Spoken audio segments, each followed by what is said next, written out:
I just put up 4 blog posts on ArgueLab.com about writing a persuasive essay. And the 4th one I just did just now, and it has to do with how to write a persuasive essay that persuades a college into letting you in. So this is a pretty important essay if you happen to be applying to college or you know someone who is. So what's the main secret here? Think about the person who's reading it. Your reader is a college admissions officer who has to read thousands of other students' essays. So what's going to make yours stand out?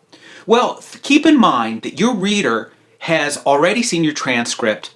She's seen your board scores and she knows your activities. So you don't have to repeat all that stuff. The other thing is because she's read all these other essays, she's bored. I'm bored. I'm so bored. So you got to relieve her boredom. Now, how do you do all this stuff so that she just can't wait to meet you? Well, you write a story. And the story has to be about a character who learns and grows, because that's what every college admissions officer is looking for. She's looking for somebody who is going to grow and learn at a college and hopefully be a nice person at the same time. And this is true of any kind of persuasion.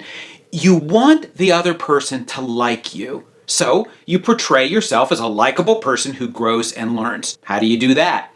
Well, you write a story.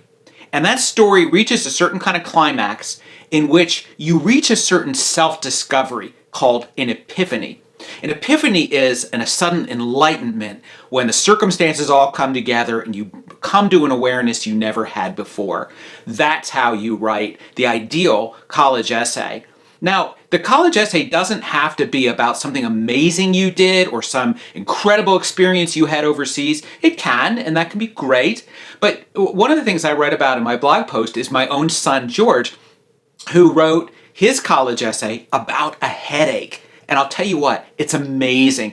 And I publish a fairly lengthy excerpt of that essay in my blog post on ArgueLab. You really ought to see it. Now, I'm a proud father, I know, and it sounds like I'm bragging, which I am.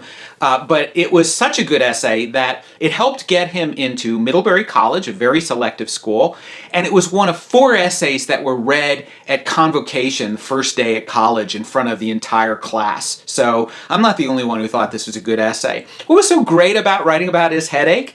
Well, it was a story about a process of growing. He had chronic headache syndrome that lasted for months, this horrible headache.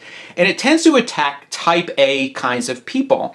And what he had to do was to learn in his own intense type A way how not to be so type A. And that's what the essay is about. He does it with humor and with a growing wisdom. And I'm sure it entertained the admissions officer quite a bit. So let me know what you think. Comment in ArgueLab. Socially share with me on Facebook and on Twitter at jheinrichs, or my name Jay Heinrichs, or just plain ArgueLab. We've got channels all over the place. And in the meantime, thank you for arguing. No, this isn't an argument. Yes, it is. No, it isn't. It's just contradiction. No, it isn't. Yes, it is. It is not.